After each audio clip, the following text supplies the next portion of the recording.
Salut à tous. Salut. Bon, épisode 19 de Tatami Connexion. Petit sujet sur le monde du jiu-jitsu brésilien, ça fait longtemps, c'est vrai, mais on n'a pas oublié le jiu-jitsu brésilien, même si on fait beaucoup de pronostics MMA. Sur un sujet qui fait beaucoup parler quand il y a des événements qui sortent, parce qu'il est souvent détesté, le combat jiu-jitsu. Alors, Donc, qu'est-ce que le combat jiu-jitsu? mais oui, Jabi, qu'est-ce que le combat jiu-jitsu? Donc le combat jiu-jitsu, en fait, c'est un jiu-jitsu avec frappe au sol, main ouverte. C'est donc, je le disais, une discipline qui est souvent mal vue dans le paysage du JJB français. La question qui se pose, c'est quel est l'intérêt de cette discipline? Donc on va essayer d'en parler, de voir un petit peu l'historique, de voir un peu le règlement. On va essayer de voir quel type de combattant ça attire. Est-ce que le point de vue français est partagé aux États-Unis? Quel intérêt on peut trouver à cette discipline? Enfin, on va essayer de faire un peu le tour de cette discipline pour soit confirmer ce qui se dit en fait sur le sol français, soit essayer peut-être de faire évoluer les mentalités. Donc voilà, mais avant ça, pensez à vous abonner, pensez à liker, pensez à cliquer sur la cloche des notifications, Commenter, donnez-nous de la force. partager, envoyer des sous. Exactement. Envoyer des sous sur une plateforme qu'on n'a pas. Je te propose de créer cette plateforme. Voilà, envoyer des sous. On va faire un Tipeee juste pour pouvoir se payer l'abonnement Flowgrap, je crois. Comme ça, on pourra faire plus de sujets Jiu-Jitsu parce que de toute façon, tout est monopolisé par Flowgrap et on n'a pas les moyens de se payer l'abonnement. On va faire un Tipeee juste pour ça. Donc ouais, non, en tout cas, n'hésitez pas à vous abonner. Vraiment, on sait qu'il y a beaucoup de monde qui nous écoute de plus en plus. Mais par contre, voilà, pensez vraiment à le faire, ça nous fait remonter, ça fait découvrir le podcast par d'autres personnes. Donc voilà, si notre travail vous plaît, n'hésitez pas à le partager. Donc, petit historique de la discipline du combat jiu-jitsu. Donc déjà, c'est un style qui a été mis en place par Eddie Bravo. Eddie Bravo, élève de Jean-Jacques Machado, qui est lui-même élève de Rickson Gracie. Donc on sait déjà, rien que ça, déjà par ça, on sait que Gracie, déjà Rickson Gracie, il est pour le jiu-jitsu, le vrai jiu-jitsu de la rue, celui qui sert pour la self-défense. Donc il y a une cohérence en fait avec ce type de discipline. Eddie Bravo a créé son propre style avec son style de Tense Planet, donc qui est très axé sur la rubber guard, le lockdown, et qui pour lui est le plus adapté pour le MMA. Donc je pense que c'est un style qu'il fait en nogi de toute façon, et je pense que c'est justement pour ça qu'il a décidé déjà dans un premier temps de créer cet événement, et ça a commencé en 2012. Donc 2012, il a fait une première tentative en février, en tout cas il a fait une demande qui a été sanctionnée par la commission athlétique de Californie, et c'est qu'en mai 2012 qu'il a pu sortir son premier événement en cage avec des gants de MMA. Donc là pour le coup le lien avec le MMA était très marqué. Et après il a fallu attendre l'EBI 11 pour voir une première confrontation sous forme de tournoi, en fait, sur le principe de l'EBI. En fait, l'EBI c'est un tournoi avec un vainqueur à la fin, avec 4 combattants, et c'était en undercard de cette EBI 11. Et donc voilà, c'est le premier événement qui est sorti jusqu'à ce que après il fasse vraiment le combat Jiu-Jitsu World, où pour le coup tous les événements sont vraiment basés. Enfin, en tout cas, tout l'événement est du combat jiu-jitsu. Enfin, des événements spécifiques sur le combat jiu-jitsu. Donc voilà, en termes de règlement, donc on est sur 10 minutes de combat. En fait, finalement, c'est un peu un EBI avec frappe, quoi, parce que on a 10 minutes de combat, l'overtime EBI, donc c'est le même. Frappe main ouverte au sol. Alors, on est considéré au sol quand l'adversaire est à genoux ou sur les fesses. Donc à partir de ce moment-là, on est considéré comme au sol et on peut commencer les frappes. Tu me disais qu'on avait le droit depuis le 2017 au up kick. Donc le up kick, c'est quand on vient frapper, en fait, qu'on est au sol et qu'on vient frapper un adversaire qui serait debout, donc avec son pied. 1 minute pour amener au sol, donc maximum. Sinon l'arbitre peut arrêter le combat et décider de mettre au sol. Alors je crois qu'il y a une particularité avec une histoire de butterfly guard ou non. Enfin, après, tu choisis un petit peu la position dans laquelle tu veux être. C'est ça. Mais en tout cas, voilà, pour vraiment privilégier le combat au sol, et je trouve cette règle par contre très intéressante, parce que c'est vrai que les combats c'est l'objectif en fait. ont tendance à rester un peu debout. C'est voilà, au bout d'une minute de combat, si c'est pas amené, on met au sol. Et toutes les soumissions sont légales, comme à l'EBI, c'est-à-dire du juji à la guillotine, à la clé de talon. Donc voilà, on est vraiment sur une logique MMA pour le coup, en tout cas sans la phase debout. Bah, Il n'y a pas de recherche, frappe debout sur la phase de lutte. Il n'y a pas de frappe debout, sinon on serait sur du MMA. recherche de l'efficacité, quoi. Enfin, c'est comme ça qu'il vend son sport. Oui, recherche de l'efficacité et recherche en fait, l'idée en fait d'Eddie Bravo, en fait, je pense, c'est d'un jujitsu qui permet d'annihiler les frappes, notamment Oui, grâce à sa rubber guard. Donc, en plus de l'efficacité, c'est vraiment le fait ouais, voilà, de chercher à minimiser les dommages que tu peux prendre avec des frappes. Donc on le sait, de toute façon, pour mettre les choses au clair, on le voit quand quelqu'un du jiu-jitsu brésilien vient dans le MMA, il y a toujours cette petite règle qui est que quand tu prends tes ceintures noires du jiu-jitsu brésilien, tu rentres dans une cage, à la première frappe, t'es marron, deuxième violette, troisième bleue et quatrième blanche. Donc c'est un fait, on l'a vu encore récemment, même si il a quand même déjà fait ses preuves dans le MMA, mais et voilà, encore une fois, Rodolfo Vieira. avec un trou de mémoire, effectivement, avec Rodolfo Vieira, qui malgré son grand talent dans le jiu-jitsu brésilien, que personne ne remettra en question, il s'est fait soumettre par, je crois, une ceinture bleue. Ouais. Mais parce que voilà, le côté MMA, le stress, les frappes ont fait qu'il s'est épuisé et parce qu'il est rentré trop rapidement dans son combat et donc avec la fatigue qui est différente de celle du sol pur, et ben ça l'a conduit à se faire soumettre par bras-tête. Donc voilà, c'est des choses qui arrivent. Et là, grâce à cette discipline-là, grâce au combat jiu-jitsu, ben ça permet déjà de se mettre déjà dans le bain du MMA. Déjà, en tout cas de la partie sol du MMA. Quel type de combattant ça attire? Déjà, dans un premier temps. C'est la première question qu'on peut se poser. C'est effectivement, il y a un événement, mais qui participe à cet événement? Déjà, de prime abord, qu'est-ce qu'on pourrait penser? On pourrait penser que ça attire surtout les mecs qui viennent du MMA, justement, Ouais. ou qui font les deux disciplines. Ouais, bah c'est ça en plus. Enfin, en tout cas, c'est une partie des pratiquants de cette discipline. Et ben, quand tu regardes bien, oui, mais c'est pas la majeure partie. La majeure partie des mecs qui pratiquent, c'est des mecs qui, d'une part, déjà le premier truc que tu vois, c'est des mecs qui font partie de Tense Planet.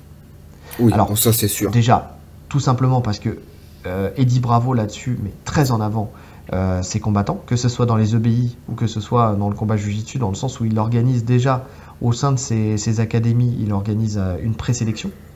Donc déjà là-dessus ça permet de mettre en avant ses combattants et de lui faire une publicité pour le coup, hein. Mais parce que ces combattants performent. Alors on a Ben Eddy qui est alors si vous le connaissez pas, c'est un mec, je pense sincèrement qu'il a, et pour de vrai, hein, c'est pas une moquerie ou quoi que ce soit, hein, mais il a un syndrome autistique, je pense. Il est dans son monde et tout ça, mais le mec c'est un tueur au sol. Il a même sa propre soumission qui est l'Indu-Guillotine, si je le dis bien, où il est en rubber guard et il arrive à mettre une guillotine parce qu'il a des très longs segments, il est Ah, très elle est souple. ouf celle-là. Ouais, il arrive à te mettre une guillotine en étant en rubber guard. En fait, il se sert de la jambe pour faire levier, en même temps il glisse ses bras à l'intérieur, enfin sous le cou de l'adversaire et il met la guillotine. Et force est de constater qu'il performe puisqu'il a la ceinture, enfin une des ceintures en tout cas du combat Jiu-Jitsu.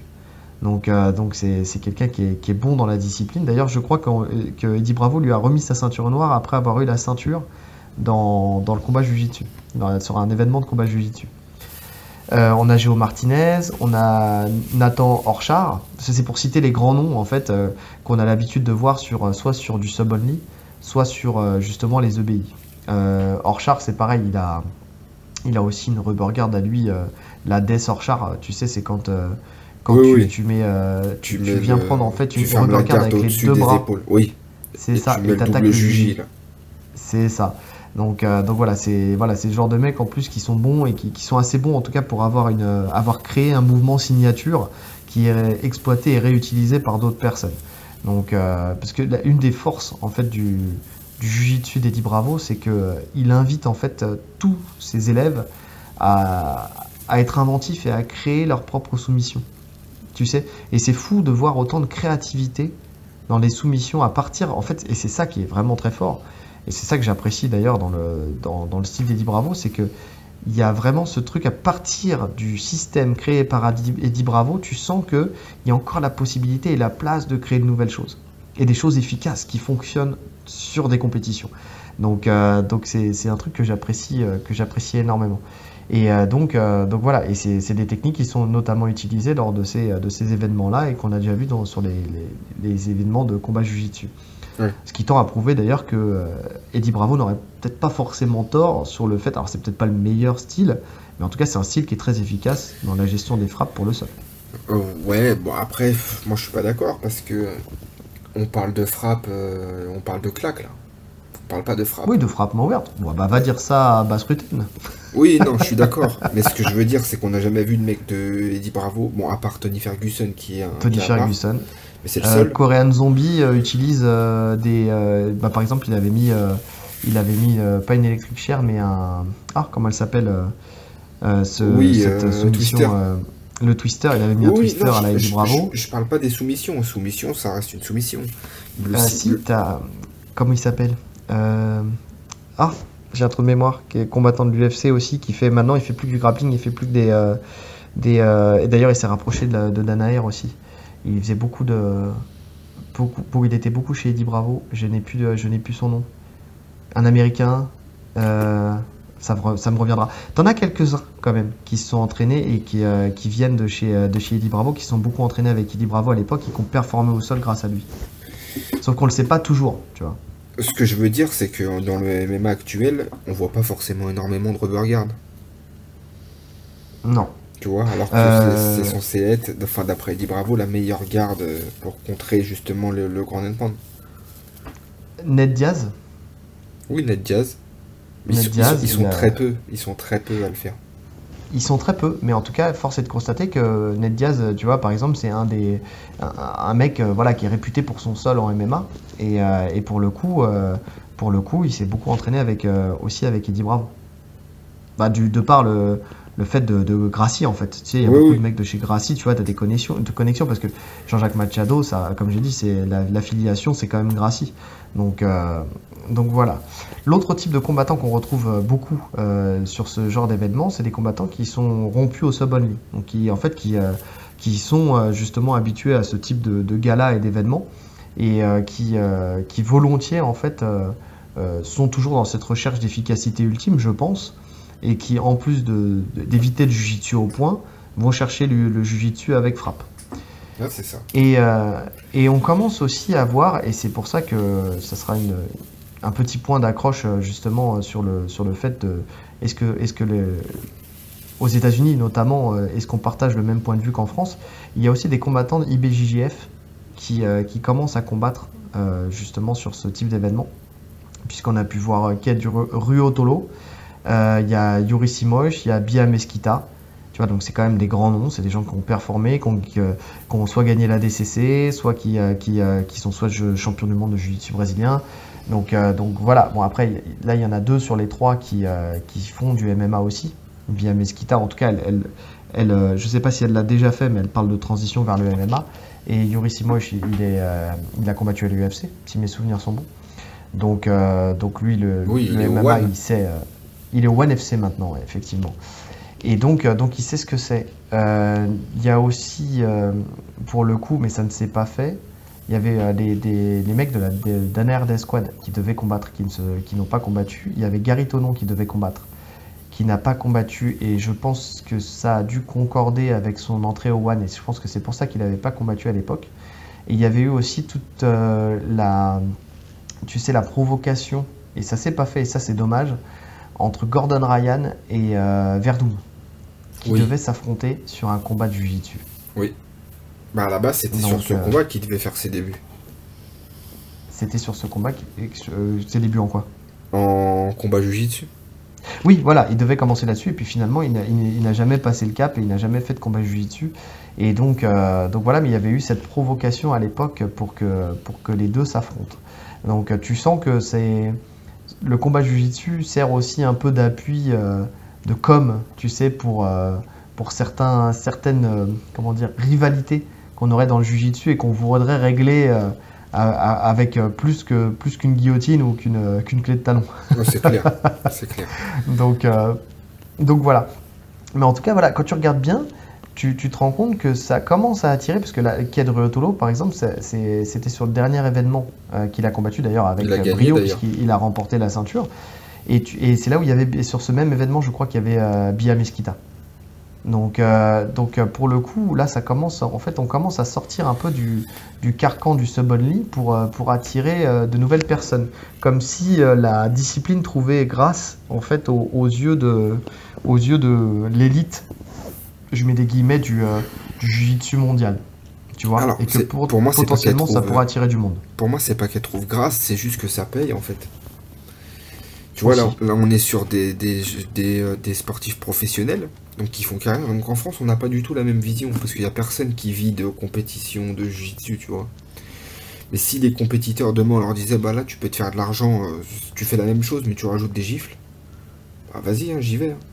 Franchement, si c'est ton métier en vrai, quelle Oui, différence? T'es un combattant de oui, toute oui, façon. Donc eux, ça leur fait un billet, ça leur fait de l'exposition, c'est diffusé sur l'UFC Fight Pass. c'est ça. Ça leur fait en plus ouais, une exposition, ça leur fait de l'expérience, on sait jamais, il y en a plein qui projettent peut-être de passer en MMA. Donc c'est... Pour eux, c'est tout bénef en fait. Oui, oui, je suis Même d'accord. s'ils perdent, même s'ils perdent, ils peuvent dire que c'est pas leur règlement, tu vois, qu'ils sont pas habitués aux frappes. Donc en soi, ils prennent Mhm. vraiment, ils prennent même pas le risque de prendre, d'avoir honte, tu vois, de se prendre une dérouillée parce que c'est pas leur discipline. Donc C'est pas leur discipline, et puis quand tu regardes bien, il n'y a pas énormément de chaos. Alors, tu as quelques petites coupures, tu peux avoir des arrêts de l'arbitre, mais t'as pas vraiment de chaos. Donc, en fait, le risque pour ta santé, véritablement, du fait de l'amplitude, on le sait très bien, hein, de toute façon, on en parlera tout à l'heure. Pourquoi, enfin, moi, un des points pourquoi je pense qu'en France ça ne marche pas, c'est aussi en lien avec le MMA et l'image du MMA. Tu sais, les frappes au sol, on l'a vu et ça a été prouvé par plusieurs études.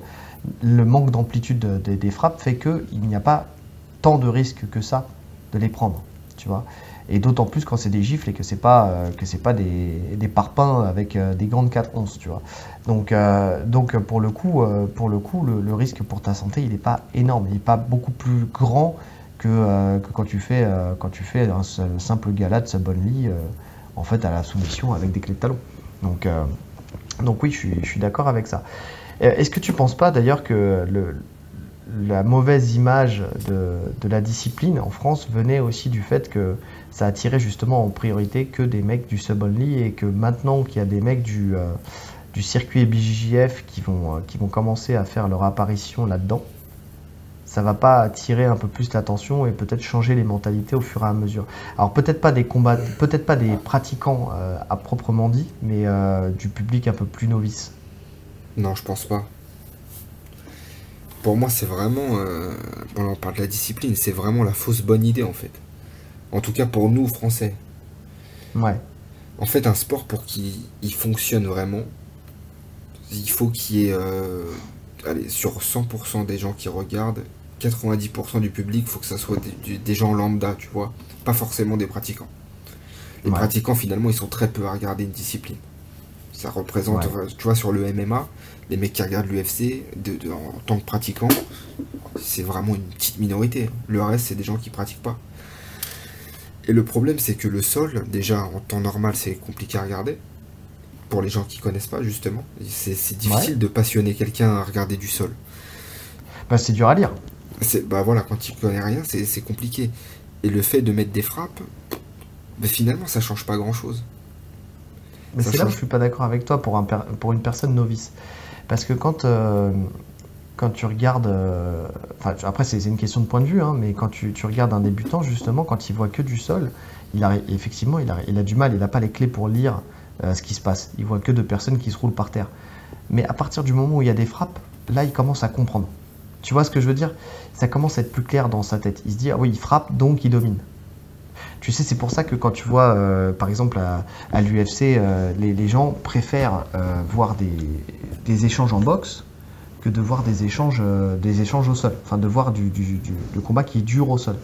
Donc, et quand il y a du ground and pound, je suis sûr que tu prends une phase au sol en MMA, qui se finit en ground and pound et une qui se finit par soumission, elle sera plus appréciée avec le ground and pound qu'avec la soumission par un public de novices qui ne pratiquerait pas la discipline du sol, tu vois, du jiu-jitsu brésilien ou du grappling, ou de la lutte à libre. Et, euh, donc je pense que moi, à mon sens, cette discipline-là, tu la mets sur RMC Sport, parce qu'on parle voilà, de chaînes sportives françaises qui publieraient ce type d'événement. Je pense que tu as plus de monde qui regarderait ça que plus de monde qui regarderait un EBI classique, que de monde qui regarderait un EBI classique. Je sais pas. Honnêtement, je sais pas, parce que sur le combat jiu-jitsu, déjà, je pense que tu perds une partie des pratiquants de jiu-jitsu brésiliens. Il y en a Une pas partie, mal ouais. il y en a pas mal qui aiment pas ça. Ah, Il y nous, en- on il y a- regarde pas, personnellement. Alors, mettons les bases, hein. Pour le coup, voilà, pour être très honnête, nous, on regarde pas. On a décidé de faire ce sujet parce que ça fait partie du paysage du jiu-jitsu brésilien. Mais c'est vrai que nous, à la base, on n'est pas fan, on n'est pas fan de ça parce qu'on très clairement, à la base, on voit pas l'intérêt de ce truc-là. C'est C'est ça en juste fait. ça. Et tu vois, en fait, voilà, donc tu perds une partie des pratiquants de jiu-jitsu brésiliens. Et les autres qui veulent voir des frappes, ils vont regarder du MMA. Tu vois, pourquoi je vais me mettre dans la peau d'un mec du public? Pourquoi je vais me faire chier à regarder des mecs debout, ils vont se tourner autour pendant une minute, l'arbitre il va siffler, il va les asseoir, ça va partir, ils vont se mettre des petites gifles. Si je veux voir du sang, un mec qui veut voir de la violence, il va regarder du MMA. Qu'est-ce que j'ai à regarder des mecs qui se mettent des gifles si j'y connais rien? Oui, oui, oui, bien sûr, bien sûr. Mais tu vois, par exemple, tu vois, je ne fais pas moi, en tant que spectateur, et je pense que ça serait valable pour d'autres personnes du jiu-jitsu brésilien qui ne regardent pas aujourd'hui, je vais pas aller faire la démarche d'aller chercher un événement sur YouTube.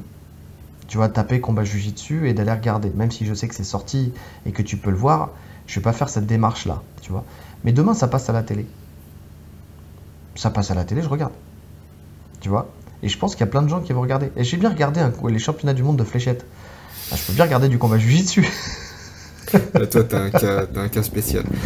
Non, mais ce que je veux dire par là, c'est que je prendrais, franchement, honnêtement, je pense que si ça passait à la télé, je prendrais plaisir à regarder parce que voilà, ça reste quand même une partie de ma discipline, tu vois, Oui, du non, mais jiu-jitsu brésilien. je comprends, et Et moi aussi. mais je pense sincèrement que là, il y a beaucoup de gens novices qui regarderaient si jamais c'était diffusé à la télé. Je pense que tu serais surpris de voir le nombre de personnes lambda qui regarderaient ça en se disant il y a des frappes en fait qui auraient plus de facilité à lire ça que de voir les championnats du monde de jiu-jitsu brésilien.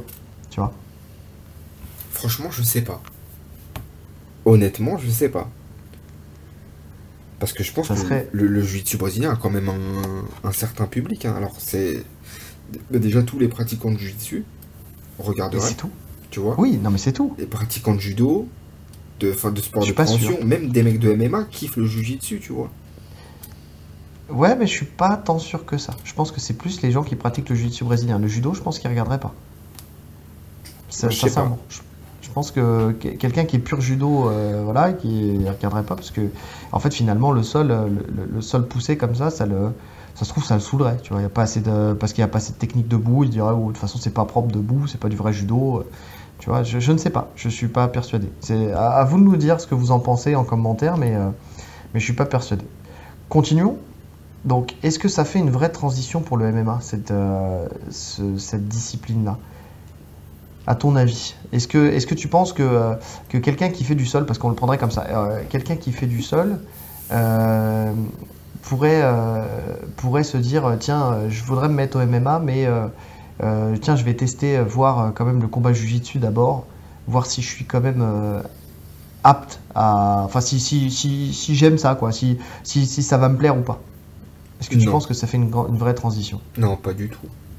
Comme le pancras en France avec le MMA, enfin qui à la base n'est pas fait pour être une transition, c'était juste d'un point de vue règlement, mais qui a peut-être permis à des gens de se mettre le pied à l'étrier pour se dire bah tiens, en fait je vais rajouter juste les frappes au sol et je vais me mettre au MMA complet. C'est différent. Le pancras, pour le coup, est beaucoup plus complet que le combat jiu-jitsu. Déjà, ça commence debout. Enfin, ça Ouais, commence comme dans un combat de MMA. D'accord? ouais, Les coups donnés debout sont exactement les mêmes. La lutte est exactement la même et t'as les soumissions. Donc finalement, t'as qu'une donnée en moins. C'est les frappes au sol. mais qui peuvent tout changer. qui peuvent tout changer, bien sûr, ça c'est sûr. Mais t'as qu'une donnée en moins et t'as pas ce. Finalement, le plus difficile, c'est quoi? C'est les frappes. C'est le plus dur. Le combat jiu-jitsu, on peut le voir comme un. Tu disais qu'ils mettent le. Qui... Ah, je perds mes mots. Excusez-nous, il est 3 heures du matin. Ouais, on est un peu tardif, on est nocturne, on fait nocturne là en ce moment. Non, tu disais, est-ce que c'est une bonne transition pour le MMA? En fait, la transition, ils la font pourquoi? Pour se rassurer au niveau des coups. On est d'accord? Oui, c'est ça. Pour voir c'est quoi les coups. Sauf que. En fait, quelqu'un qui ferait du sol aurait en fait, pourrait transposer son jujitsu sur un sol MMA, tu vois. Ce qu'on fait finalement, en fait, finalement, c'est ce qui est fait à l'entraînement. Tu vois, Oui, à l'entraînement, quand tu te prépares pour faire du MMA, tu vas faire du sol avec mitaine et tu vas venir et tu vas mettre des petites frappes pour justement t'habituer à faire ça. Sauf que là, tu le fais avec le stress d'un événement, avec le stress d'un tournoi, tu sais, et tu te mets peut-être plus dans les conditions d'un vrai combat de MMA. Et tu vois si très clairement avec le stress, tu es capable de mettre en place ton sol et de soumettre, tu vois, de soumettre ton adversaire avec du combat jiu-jitsu. ouais, mais tu vois, encaisser des frappes au sol, comme tu disais, c'est pas la même chose qu'encaisser des frappes debout. Donc c'est pas vraiment représentatif. Moi, je suis d'accord, hein. Personnellement, je te pose la question, mais moi, je pense pas. Donc voilà, comme je te dis, le seul avantage que je vois, mais ça, en fait, tu l'as à l'entraînement, c'est vraiment pour le coup de venir et de voir si tu peux mettre en place ton sol. Mais effectivement, je vois pas vraiment la transition. Mais d'ailleurs, que tu regardes ceux qui l'ont fait, la Yuri Simoes ou Bia Mesquita, enfin peut-être pas Bia Mesquita parce que je crois qu'elle n'avait pas commencé sa carrière, mais elle s'entraînait déjà. Donc elle, peut-être que c'était un test, tu sais, de faire ça, mais Yuri Simoes, il a déjà sa carrière faite en MMA, donc il sait déjà ce que c'est que de prendre des frappes. Donc pour lui, très clairement, c'est assez simple de faire sa Ouais. transition. Je pense que lui, il est juste venu chercher son argent et tu sais, sur son petit gala. Mais tu vois, une Bia Mesquita, je pense que quand même ça a été une phase test pour elle. Moi, enfin, je ne pense pas, mais je pense qu'il y en a qui peuvent le comprendre comme ça et que ça peut être une mise de pied à l'étrier pour venir monter sur le MMA. Ouais, après, en fait, ces gars-là, pour moi, je les vois comme. En fait, les combattants de MMA, ils combattent quoi, 3 fois par an, grand max, finalement. Ouais, Et en fait, entre chaque pause, bah, en fait, c'est la seule chose qu'ils ont le droit de faire. Ils ont pas le droit ils peuvent pas aller combattre ailleurs. Donc, c'est le seul truc qui est toléré dans leur contrat en général, c'est les compétitions de grappling comme ça. Donc, c'est une occasion de rester sur le devant de la scène et de prendre un billet, de prendre un billet et surtout de rester actif, quoi. de rester Ça actif, peut, ouais. ça peut permettre de rester actif et justement, bah, bah, tu vois, finalement, tu as trouvé, non pas, alors ça serait peut-être pas une transition pour le MMA, mais pour le coup, ça serait peut-être plus un moyen de rester actif dans une discipline au sol qui sera plus crédible et plus cohérente avec ta discipline du MMA que si tu avais fait la DCC, par exemple. Enfin, tu vois, je dis une connerie, la DCC ou que tu avais fait un EBI classique. Après, le truc qui me fait dire, moi, pour moi, que je ne pense pas que c'est une transition vers le MMA, c'est que tu regardes la plupart des combattants qui font le combat Jiu-Jitsu ne font pas la bascule. Tu vois, Benedi, il va pas combattre en MMA. Tu vois, il y en a plein comme ça qui ne sont pas partis combattre en MMA. Ouais, Qui ont juste fait ça pour le kiff, parce que je pense que ça les intéresse. Parce que je pense que la culture aux États-Unis, elle est différente d'en France. Mais pour le coup, je ne pense pas qu'ils soient intéressés pour faire la transition avec le MMA à proprement dit. Je pense que c'est juste une extension de leur sol, donner un peu plus de crédibilité en fait dans leur sol, dans le sol self-défense entre guillemets. Tu sais, si tu le prends sur cette logique-là, tu sais, le jiu-jitsu old school, où vraiment tu dois pouvoir le transposer, quelle que soit la situation, que tu sois sur un tapis ou dans la rue. Tu vois, c'est peut-être le moyen de faire ça et de se tester à ce niveau-là. ouais, c'est Donc sûr, c'est pas c'est une ça. transition, mais c'est une petite évolution de ton sol pour les uns, et sinon un moyen de rester actif dans quelque chose de cohérent pour toi, pour les autres, dans le sens où ça serait des combattants de MMA déjà bien installés dans leur discipline. Mais finalement, pour eux, pour les mecs en tout cas de Tense Planet, c'est même pas une. En fait, c'est leur vision du sol depuis toujours. Tu vois, Eddie Bravo, il leur parle de ça depuis toujours. Parce que cette vision, il l'a depuis longtemps, Eddie Bravo. Oui, Donc pour eux, mais c'est ils la le font pas normalité. forcément à l'entraînement, tu vois. Non, Ah non, tu le fais pas tout le temps, c'est sûr, parce que franchement, qui viendrait prendre des claques dans la gueule tous les jours? Bon, je suis sûr que tu peux trouver un petit public. Surtout des claques, tu vois, c'est relou. Franchement, des claques, c'est relou. Ah, c'est vexant. Ah, ça fout la haine. T'as l'oreille qui siffle et tout, laisse tomber. Oh putain, ça sent le vécu. Non, non, non. T'as eu des parents qui t'ont giflé ou quoi? Tu veux que j'appelle le 119? C'est comment? Non, franchement, je préfère même prendre, tu sais, mettre des mitaines et mettre des petites frappes Que de prendre des claques. que prendre des claques. Ah, ouais. Non, non, je suis d'accord. Je suis d'accord. Après, alors, ils disent frappe main ouverte. C'est pas forcément des claques, hein. Ça peut Oui, être il y a des façon frappes. Pancras, Pancras SE de l'époque, tu Ouais. sais, avec des coups de paume qui peuvent être beaucoup plus dangereuses et dévastatrices bien mises que Oui, oui. des frappes poing fermé Ça, avec le mitaine, hein. ça peut faire des gros dégâts. Et bien Justement, sûr, parce j'étais surpris que que ça soit autorisé parce qu'il me semble même qu'à l'UFC, c'est interdit. si tu peux frapper avec l'intérieur de la main. Ah La ouais? preuve, c'est que bah, tu prends Ned Diaz avec sa Stockton slap, là, Non, oui, on gifle, il gifle, mais tu en vois. coup, Si tu peux frapper avec paume de la la main main ouverte, la main ouverte, tu peux frapper. à la Tu basse vois fontaine. certains, même quand tu vois en clinch en MMA collé à la cage, Ah, t'en as exact. plein qui Oui, c'est viennent et qui vrai. mettent des frappes à l'oreille en fait avec la main Ah ouverte. oui, oui, c'est vrai. Donc ça se fait. Tu as le droit de le faire. Donc voilà. Mais après, la question qu'on peut se poser, c'est pourquoi en fait en France c'est mal vu. Donc je pense que c'est le plus gros de notre sujet en fait, parce que finalement j'ai l'impression qu'aux États-Unis il y a un public dans le sens où il y a des événements qui se suivent et qui s'enchaînent, sachant que c'est du pay-per-view. Je pense que si ça rapportait pas d'argent, ça se serait arrêté. Je pense que l'envie de Eddie Bravo de montrer que sa discipline est la T'es sûr meilleure. que c'est du pay-per-view? C'est pas sur le Fight Pass? Ah, Si, bonne si, question. c'est Je sur sais le pas. Fight Pass, hein. C'est sur le Fight Mais Pass. en tout cas, il faut que ça fasse de l'argent dans le sens où il faut payer les combattants. Oui, ça Donc il faut c'est qu'il y ait un sûr. public. Ça c'est S'il n'y a sûr. pas de public, ça passe plus sur le Fight Pass, je pense. Alors il y a un public, il y a forcément un public, et après la question c'est, ça serait bien d'avoir les audiences, parce que finalement les États-Unis c'est un grand pays, hein. Donc est-ce que, Oui, proportionnellement, est-ce que c'est vraiment important le public ou pas? Je sais pas. je sais pas. Mais en tout cas, je pense que, regarde, si tu attires des mecs, même s'il y a le billet à se faire, hein, comme un des frères Tulo ou bien Miskita, ou il y en a d'autres, hein. Il y a Jiménez aussi qui parle de faire une transition aussi vers le combat Mais même il Jiu-Jitsu, y a tu des vois, grands noms qui ont combattu. Il de me faire semble que Josh Barnett il a pas combattu en combat Josh Jiu-Jitsu? Barnett, il a combattu. Tu vois, c'est que ça attire quand même du monde. Pour le coup, ça attire du monde et je pense qu'il y a vraiment un public. Mais je pense qu'en France, ça a vraiment du mal à décoller. Mais après, pourquoi je dis ça? Parce qu'en France, on est vraiment un microcosme. C'est vraiment le truc un peu le franco-français, tu sais, où on n'a pas. Il y a des choses qui ne prennent pas ici. Et c'est pas péjoratif, hein, ce que je dis, hein. C'est juste que c'est une question de culture aussi, tu vois. Il y a des choses qui ne prennent pas ici, qui prennent ailleurs.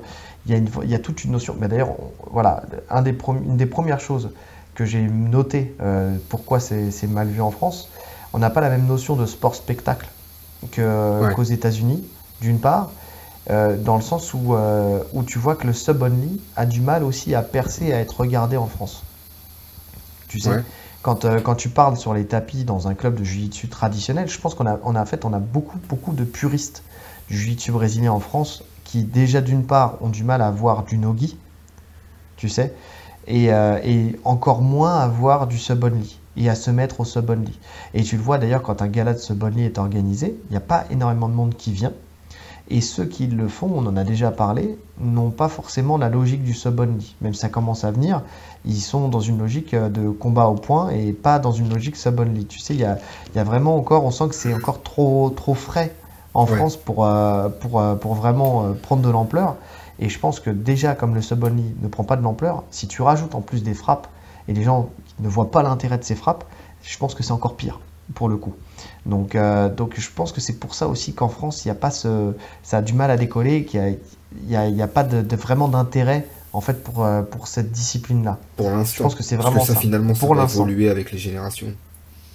Je pense aussi. Mais quand on parle de sport-spectacle, c'est aussi valable pour, tu vois, nous, on a parlé de Ben Askren contre Jack Paul.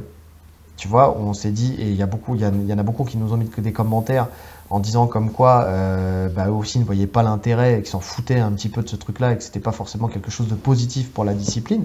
force est de constater qu'il y a eu quand même 1,2 million ou 1,4 million de pay-per-view.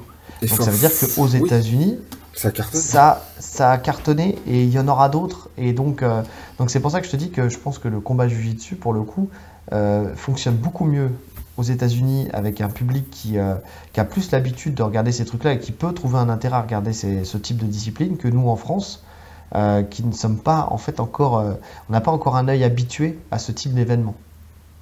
Ouais. Tu vois? Donc il y a ça dans un premier temps.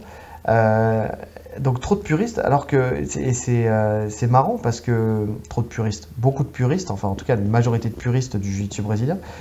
Et c'est marrant parce que dans les débuts, donc si on écoute Samuel Monin ou Gilles Arsène, les débuts du jiu-jitsu brésilien en France, il y avait des cours avec claque, justement. Pour justement être dans le côté efficace du Réaliste. jiu-jitsu brésilien. Et réaliste du jiu-jitsu brésilien. Donc ça s'est perdu avec le temps. Donc tu vois, je serais curieux de savoir, et si jamais on est écouté par exemple l'un des deux, Samuel Monin ou Gilles Arsène, qui nous mettent en commentaire si eux qui ont pratiqué la discipline avec frappe, quelle est la vision qu'ils ont justement du combat Jiu-Jitsu par rapport aux jeunes qui pratiquent aujourd'hui maintenant la discipline et qui eux ne voient pas d'intérêt à ce truc-là. Voir si pour eux c'est cohérent et que ça leur plaît et qu'ils regardent, qu'ils font la démarche de regarder, ou s'ils ne voient pas non plus l'intérêt alors que eux-mêmes ont pratiqué de cette manière-là à l'époque. Ouais. Tu vois, Mais en ça fait, serait tout dépend de tes objectifs, c'est comme tout. Tu vois, un mec qui est à fond dans le jiu-jitsu sportif, qui est en IBJJF, il a pas grand intérêt à faire ça, tu vois. Après, ouais, ouais, ouais, ça ouais. dépend où t'en es dans ta carrière, hein. Tu parlais des Ruotolo, eux, ils sont aillés, tu vois, ils peuvent se Oui. permettre. Et puis surtout, ils font plus de galas. Tu vois, ils font le WNO et tout ça. On sent qu'ils sont dans une logique où ils sont ils sont rentrés dans le sport spectacle. Tu vois. Ouais, ouais. Donc ça reste cohérent. Ça fait en fait un événement de plus. En fait, je pense qu'ils sont vraiment marketés pour ça. Tu vois maintenant. Donc voilà. Après, là, moi, quand je parle du public français, je parle pas forcément de pratique. Là, pour le coup, je parle de vision. Tu sais. Donc peu importe en fait où t'en es dans ta carrière, dans le sens où t'es spectateur de la chose. Ah, en Mais tu vois, spectateur. et là où je vois un truc aussi, tu sais, une évolution par rapport aux États-Unis, et enfin la différence entre les États-Unis et la France, et le niveau d'ancienneté du jiu-jitsu brésilien qui fait avoir une vision différente, c'est que j'ai vu une sortie médiatique de Gordon Ryan là, cette semaine, où il expliquait que le jiu-jitsu en kimono allait petit à petit disparaître au profit du nogi. Je l'ai vu et j'ai trouvé Que, ça super intéressant. ouais, Je voulais parce t'en que parler ça, en plus et j'ai zappé, tu ouais, bah c'est l'occasion, tu vois, face à vous, d'en parler.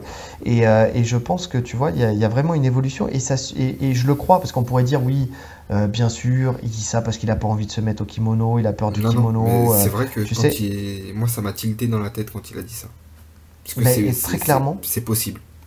c'est possible parce que quand tu regardes les académies, quand tu regardes Athos, quand tu regardes Fight Sport avec Cyborg, tu vois, et tout ça, tu vois que la part du nogi est en train de prendre une place énorme. Tu vois, quand tu regardes sur les réseaux sociaux, tu vois plus souvent du no-gi aujourd'hui que du gi sur le jiu-jitsu qui se passe aux États-Unis. Ouais, complètement. Alors, ça veut pas dire que le jujitsu en kimono, ça va disparaître, hein. Il y aura toujours. Non, Mais ça veut dire que là, l'argent, il est en train de s'implanter dans le nogi, en fait. Les galas, c'est ça. etc., c'est du nogi. Et donc forcément, vu que l'exposition médiatique du no-gi va prendre plus de place, forcément les gens vont vouloir plus pratiquer sur le no-gi. Et en France, ça commence à venir. Il y en a beaucoup qui cherchent du no-gi et que du no-gi. Ouais. Alors on a la lutte à livrer pour ça, mais et ça va dans le cadre, et c'est marrant parce que ça suit un peu les anciens podcasts qu'on avait fait où on parlait de grade, quand on parlait de l'autorisation à l'IBJJF, de la clé de talon pour le nogi et tout ça, et qu'on parlait de ceinture et de grade nogi, tu sais, potentiellement avec une vraie séparation, une vraie scission entre les deux disciplines, Ouais. tu vois. Et j'ai l'impression qu'en tout cas, du moins aux États-Unis, ça commence à bouger, les lignes commencent à bouger à ce niveau-là. Et donc c'est pour ça, je pense que bon là c'est une parenthèse, mais que pour montrer en fait que les clés de lecture du public et l'œil du public est complètement différent là-bas avec une discipline qui est plus ancienne qu'ici, qui est finalement une Oui, discipline qui est assez récente, puisque la première génération de pratiquants, elle est encore là, elle est encore sur les tapis. ouais. Enfin, tu vois, vraiment, quand tu regardes les premières, deuxième, troisième génération, c'est les profs d'aujourd'hui qui sont encore jeunes, entre guillemets, tu vois, qui ont 40 ans. Tu vois, donc c'est vraiment des disciplines qui sont 40, 50 ans, tu vois, qui est vraiment qui est des disciplines qui est vraiment jeune, qui est jeune en France. Donc c'est pour ça, je pense, que ce type d'événement comme le combat jiu-jitsu a du mal à percer et à trouver son public ici.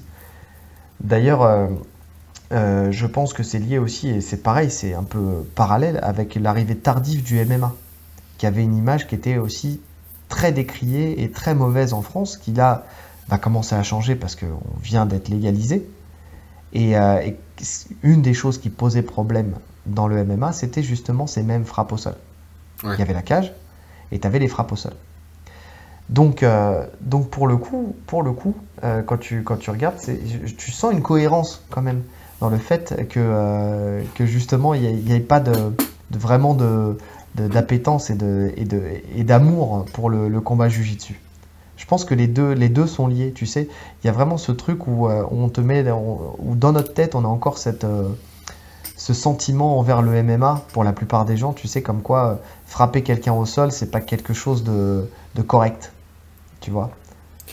Ouais, mais tu vois, ça va pas changer tout de suite, hein. Non, mais ça viendra avec le temps. Même avec Avec la le temps. légalisation du MMA, hein. Et c'est peut-être même pas dit que ça prenne, en fait. C'est pas parce que c'est légalisé que ça va forcément cartonner en France, tu vois. Finalement, on attendait ça avec impatience, mais regarde la boxe thaï. La boxe thaï, quand ils l'ont légalisé, il y a eu quelques galas sur Canal, oui, ça a bien pris à un moment, mais finalement, c'est retourné un peu underground, la boxe thaï. Tu vois, ça a pas forcément C'est... pris en France. Ouais, mais je pense que c'est un peu différent, dans le sens où la boxe thaï, en fait, elle aurait pu prendre plus. Et là, là, bon, c'est trop tard maintenant, parce que justement, il y a le MMA, il y a tous ces trucs-là. Elle aurait pu prendre plus, et j'ai entendu ça il y a pas longtemps d'ailleurs, et j'ai trouvé ça très intéressant si elle avait réussi à se séparer un petit peu du côté folklorique de la boxe thaï. Tu vois, c'est très J'ai compliqué de entendu regarder un gala. aussi. Ouais, C'est je où sais plus qui c'est qui a dit Ouais, ça.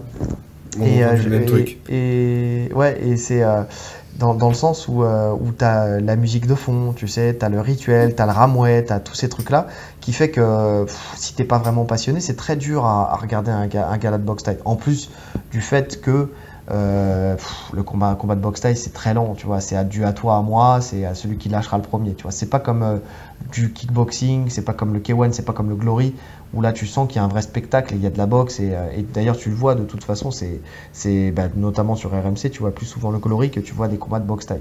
T'en Ouais, as, mais c'est quand même moins le cas. Mais tu vois, je pense que la boxe thaï peut plus percer avec le ONE FC et les combats qu'il y a avec Mitten en cage qu'avec le côté folklorique des combats qu'on a oui, l'habitude de voir, clairement. tu vois. Donc, et le MMA, je pense pas que justement il y ait ce problème-là. Je pense que le problème était dans l'éducation qui était faite des Français de par l'image qu'ils avaient à la télé. Tu sais, de sport ultra violent, sans règles, où tu pouvais tout faire, mordre, mettre les doigts dans les yeux, frapper au parti, tu vois. Et je pense qu'avec l'éducation et avec enfin, avec les événements qui vont venir et qui, je l'espère, avec les commentateurs, vont être bien expliqués et, tu vois, et vont créer une vraie culture du MMA. Je pense que ça va pas changer tout de suite, mais je pense que ça va changer.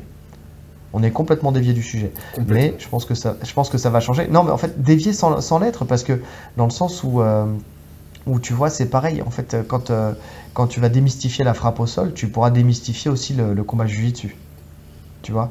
Parce que finalement, c'est un des deux points, les deux points d'accroche, enfin 3 points, c'était le manque de règlement, les frappes au sol et la cage. Là, si déjà tu retires si tu démystifies la frappe au sol, déjà le combat jiu-jitsu devient un peu plus légitime, entre guillemets, Ouais. tu vois. Donc voilà. Donc à mon sens, franchement, je pense que ça peut changer à ce niveau-là, et je pense que le problème du combat jiu-jitsu est lié aussi au problème du MMA. Je pense que je pense que c'est une erreur de penser que les combattants de jiu-jitsu brésiliens en tout cas les pratiquants de jiu-jitsu brésiliens est le public du MMA. Hmm. Tu vois ce que je veux dire? Je suis pas persuadé de ça. Et donc, je pense qu'ils ont du mal à voir le combat jiu-jitsu en parallèle. Ouais, c'est vrai, ça je suis d'accord. Le dernier point que je verrai là-dessus, et je pense que c'est toujours dans ce truc de séparation des disciplines, et là c'est en regardant une vidéo de Karaté Bushido avec Grégory Bouchelaghem, tu sais, qui lui affronte, en fait, il prend des mecs de discipline. Alors, tu vois, il l'a fait avec Thomas Loubersan, il l'a fait avec des Morgan mecs du MMA Charrière, comme Saladin Morgan Parnasse, Charrière, il fait tout le Saladin monde. Parnasse. Il prend des boxeurs, il a pris comment, bah là, justement, je vais parler, c'est avec Cyril Benzakem, qui est 5 fois champion du monde de kickboxing. Tu vois, il prend des mecs comme ça de toutes les disciplines et il les affronte. Et en fait, dans l'idée, il les affronte dans leur discipline, il les affronte en MMA ou il les affronte au sol.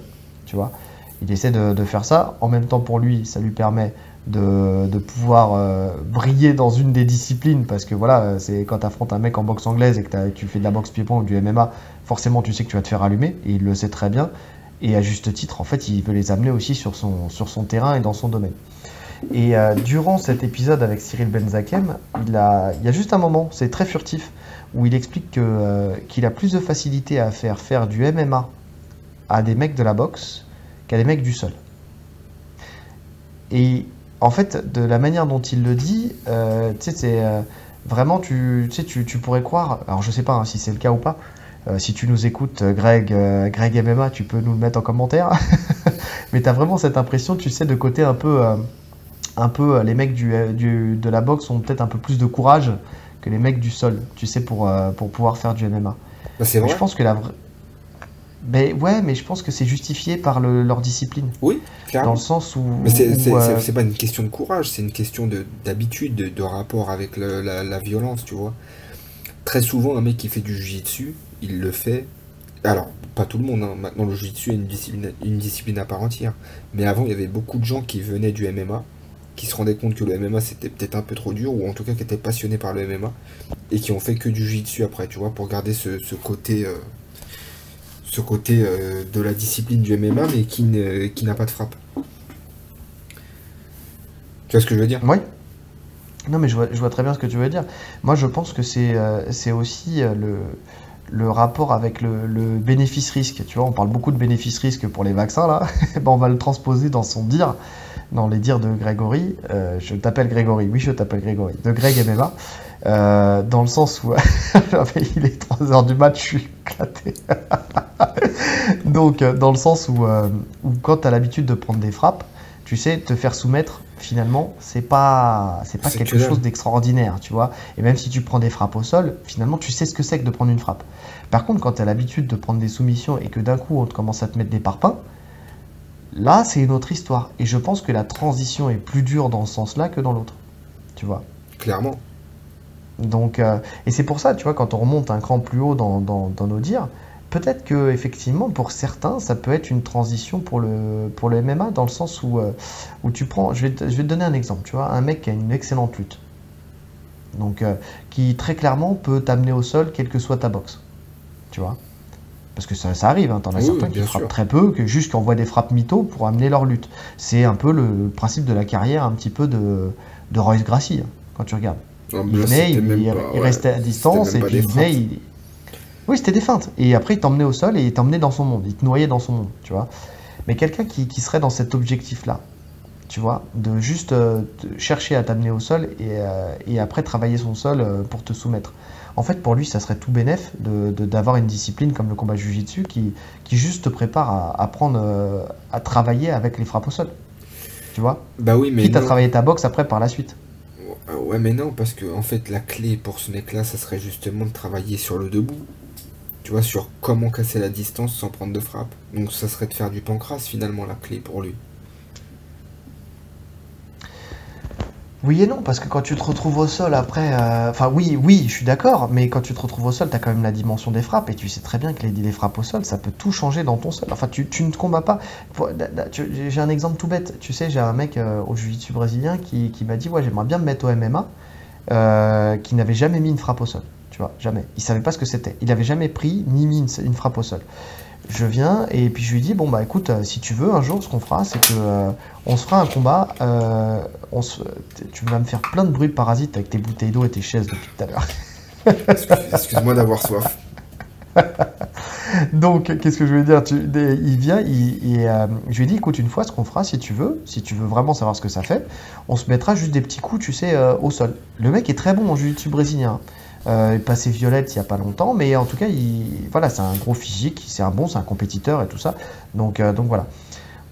Un jour, on s'est retrouvé dans la situation, on a mis. Alors, quand je dis des frappes, c'est même pas des frappes, hein, c'est juste des petits coups, vraiment des petites touches, quoi. Et ben, son sol n'est jamais sorti. Mais jamais, jamais, jamais. Il a rien fait. Il était là à me regarder. Tu sais, comme s'il était spectateur de ce que je faisais. Je lui ai tout fait, passer la garde, tout ce que tu veux. Le mec, il a été complètement étouffé par les frappes. Tu vois ce que je veux dire? Ouais. Donc le pancras, pour un mec comme ça lui servira à rien. Parce que oui, il travaillerait sa boxe et tout ça, et sa transition pour l'amener au sol. Mais quand t'es au sol, même quand t'es en dessous, tu vois, tu prends un coup, t'es pas habitué. Le mec te renverse, tu te retrouves en dessous, tu prends des parpaings, ton sol, il sert plus à rien. Je suis d'accord. Donc, Mais ça, c'est ce qu'on disait. Tu le travailles à l'entraînement, de toute façon. C'est pas une oui, compétition oui. que tu vas travailler ça. Oui, non, mais tu sais, ça peut être Tu l'as tu sais, forcément travaillé en amont, tu vois. une graduation. Là où je trouve que ça serait intéressant, finalement, et ben, ça se fera jamais, mais finalement, c'est un bon test pour un striker, justement. Tu vois, c'est une bonne transition pour un striker. Parce que là, il ferait un combat de grappling, finalement, avec des frappes. Où il pourrait tester plus ou moins son grappling sans prendre trop de risques, parce que les frappes, ça reste des frappements ouvertes, il n'y aurait pas de coups de coude, il n'y aurait pas de choses comme ça. Et Ouais. lui, ça serait un bon test, entre guillemets. Tu vois, pour le striker. Ouais, bon, en fait, tu vois, qu'on parte dans un sens ou dans l'autre, on peut le trouver un intérêt à cette discipline. Mais le En combat fait, je serait pense, dégueulasse, tu vois. Parce que si le mec n'a pas bien un gros sûr. niveau au sol, le combat serait dégueulasse. Ouais, mais alors, tu vois, mais alors, en fait, c'est que finalement, ce que je retiendrai en fait de tout ça, je pense que on pourra peut-être se mettre d'accord là-dessus et puis peut-être mettre d'autres gens d'accord avec ça. Alors c'est vrai, hein, je trouve pas plus d'intérêt que ça, mais c'est vraiment essayer de forcer pour trouver quelque chose. C'est de voir ça comme une discipline à part, de voir ça comme une discipline pure et simple, dans le sens où tu viens, tu t'inscris pour faire du combat jiu-jitsu. Tu sais, c'est possible. T'as de tout, hein, il faut de tout pour faire un monde, tu vois. Et tu pourrais en fait t'apporter une autre dimension au sol, te dire voilà, moi j'ai envie d'un sol, comme c'était le cas à l'époque, tu sais, réaliste avec frappe, tu sais, et de pratiquer cette discipline en fait à part entière. Mhm. Et donc, limite, tu sais, tu te dis, voilà, je sais que par la suite, je voudrais faire du MMA.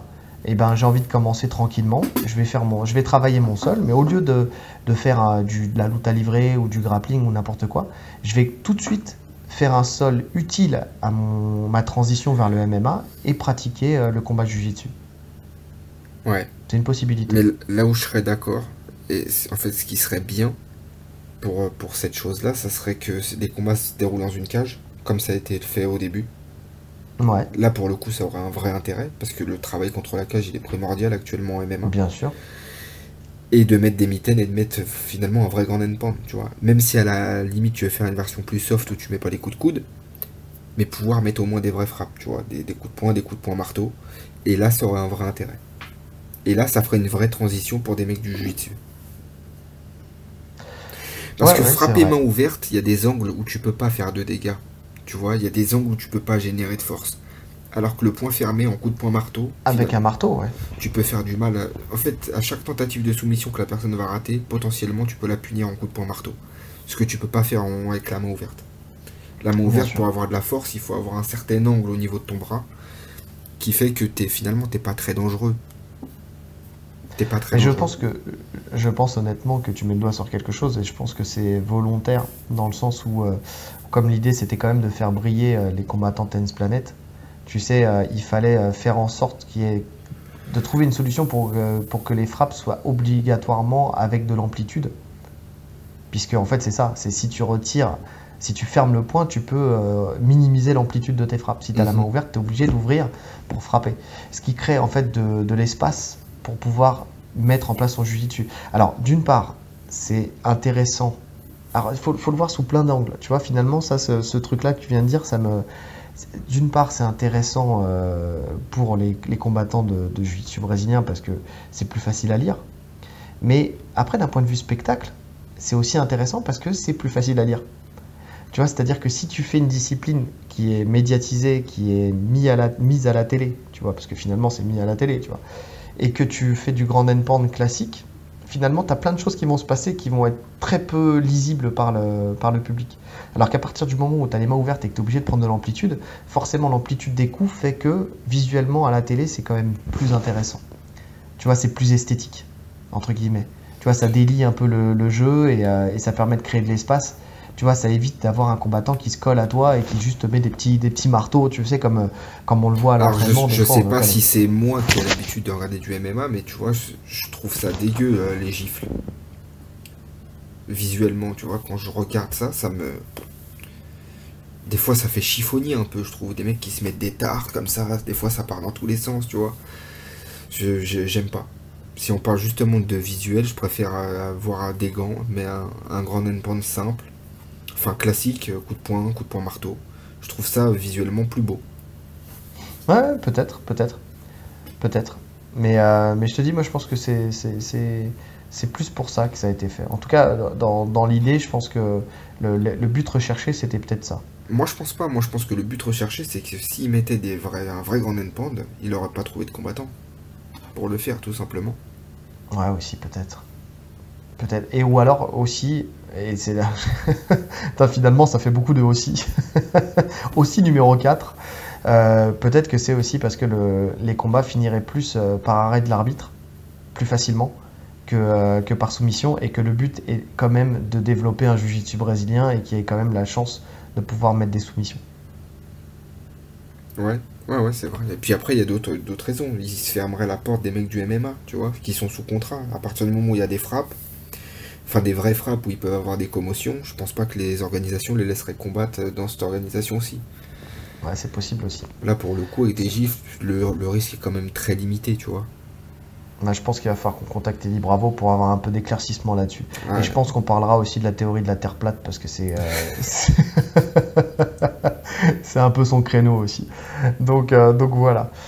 Donc en tout cas, bon, je pense qu'on a fait le tour hein, sur le sujet. Je sais pas, dites-nous vous en commentaire expliquez-nous pourquoi. Moi, ça m'intéresse en tout cas de savoir pourquoi vous n'êtes pas intéressé par ou vous êtes Ou intéressé pourquoi par vous cette êtes intéressé, discipline. ouais. Ouais, pour le coup, est-ce que vous regardez, est-ce que vous ne regardez pas, et si oui ou non, pourquoi? Ça En serait, fait, ça serait j'ai super l'impression que ça intéressant de le dérange savoir. personne, cette discipline, tu vois, elle est là, elle existe, mais qu'en même Ouais, temps, personne regarde. En tout cas, je parle en ouais. France, hein. J'ai l'impression aussi, J'ai ouais, jamais que tout le entendu monde un s'en mec fout. qui me disait, ouais, t'as vu le combat Jiu-Jitsu, ou un mec qui est passionné par ça, tu vois. Non, par contre, t'entends souvent des gens qui disent, ouais, c'est dégueulasse, j'aime pas, je comprends pas, tu vois. Vraiment, pour le coup, à chaque fois que j'entends parler de ce truc-là, j'entends du négatif.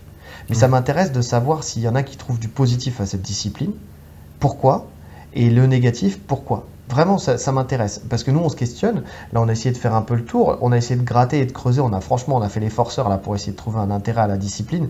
Mais d'ailleurs, je pense que ça s'entend, hein. Je pense que vous l'entendrez sur ce podcast. Mais qu'on essaie vraiment de gratter, de trouver le pourquoi du comment. Mais en tout cas, ça serait intéressant d'avoir votre retour et de nous dire si pourquoi en fait vous aimez, pourquoi vous n'aimez pas la Et discipline. est-ce que vous pratiquez? Parce que finalement, on l'a tous plus ou moins, enfin tous non, mais moi je Bah, tous sais que ceux je qui l'ai ont fait déjà du fait, tu MMA. vois. Oui, parce qu'on a fait du MMA. Ouais, c'est vrai. Bah oui, et sans MMA, franchement, si on avait fait que du sol, on n'aurait jamais fait ça. Ouais, c'est Nous, possible. on a fait des frappes au sol parce qu'on était dans un cadre où on se préparait pour un combat de MMA. Ouais, c'est vrai. Si j'avais fait que du jiu-jitsu, je sais pas si j'aurais testé. Est-ce que tu aurais pensé Peut-être, même? peut-être par curiosité. Je sais pas. Bah, on peut pas savoir pour le coup. Ah, mais il faut trouver quelqu'un. Tu vois, il faudrait qu'il y ait deux personnes qui se disent je vais tester, tu vois. Ouais. Et honnêtement, je suis pas persuadé qu'on l'aurait fait. Sincèrement. Donc, puisque la preuve est, c'est que depuis qu'on a stoppé véritablement le MMA, on ne le fait plus. Bah si, moi je le fais quand même. Tu le fais avec qui? Bah, je le fais dans ma salle. Avec des élèves qui font du MMA Oui, potentiellement. oui, oui. Donc, t'es dur à comprendre, hein. Mais c'est toi qui le Que fais dans... plus. Donc moi je le fais Et je le toujours. fais plus parce que je n'ai plus d'intérêt, parce que j'ai plus d'élèves qui font du MMA. Ah mais franchement, tu devrais, parce que des fois c'est sympa. Une fois de temps en temps, tu vois. Oui, ah bah ça, j'en doute pas. Par contre, pour le coup, et c'est pour ça que j'ai pris du plaisir à le faire avec l'autre, mais il n'y avait pas de répondant. Donc c'est dommage. Mais oui, je suis d'accord avec ça parce que en fait, finalement, tu t'enfermes après dans un jiu-jitsu sportif qui perd de son efficacité dans une situation réelle. Mais C'est tu ça, vois, encore une c'est fois, ça, c'est ça. tu dis une fois de temps en temps, tu vois, finalement, tu trouves un intérêt à faire du combat jiu-jitsu parce que c'est du combat jiu-jitsu. Oui, bien sûr, mais à l'entraînement, Donc, tu vois. à l'entraînement, Je ouais. verrais pas l'intérêt de faire une compétition de ça. Ouais, ouais, peut-être. Mais ouais, Euh, tiens, bah voilà, bah, L'intérêt, il est dites-nous si, financier. si L'intérêt, il est financier. potentiellement, ouais, mais potentiellement, est-ce qu'il y en a parmi vous là qui nous écoutez, s'il y en a encore qui nous écoutent, parce que franchement, j'ai du mal à le croire. Dites-nous si très Même moi, je clairement t'écoute vous plus. seriez, je te jure, intéressé pour combattre dans un événement comme ça. Je serais curieux en fait d'avoir un retour sur les gens, justement, savoir si oui ou non vous seriez capable, hors financièrement, hein, enfin de gagner un billet, de savoir si potentiellement Si demain demain, il y a une quelqu'un fait compète, ouais. combat jiu-jitsu en France, est-ce que vous vous inscrivez ou pas? Ça m'intéresse. Est-ce que c'est juste le fait de voir ce type d'événement qui vous dérange, que ça vous trouvez pas d'intérêt, mais est-ce que vous le feriez? Est-ce que vous pratiqueriez du combat jiu-jitsu en compétition en France si jamais une des fédérations la proposait? Ouais. Je pense que ça passerait. Quoi qu'avec la Bah légalisation si, du MMA, c'est bah bien peut-être sûr possible de que le si. faire. Ouais, c'est possible de Bon, le faire. à main nue, peut-être pas, mais Mais avec gants peut-être, avec des mitaines peut-être. ouais. Ah, dites-nous, ça m'intéresse. Ça nous intéresse, je pense, de savoir ça. Comme ça, on organisera une compétition. Non, j'y crois pas, on n'a pas le temps. Jamais. On fait déjà des podcasts à 3 heures du matin, c'est pas pour organiser une compétition. Ah ouais, laisse tomber. Donc voilà, bon écoute, je pense que là, on a fait le tour quand même. Ah là, on peut aller se coucher, là. Ouais, je pense aussi, ouais. Je pense aussi. Bon, bah si vous êtes encore là, il ne reste plus qu'à vous souhaiter une bonne journée Ou une bonne soirée. ou une bonne nuit là pour le coup, Une en bonne fonction nuit, de hein. l'heure à laquelle vous nous écoutez. Allez, salut! Ciao.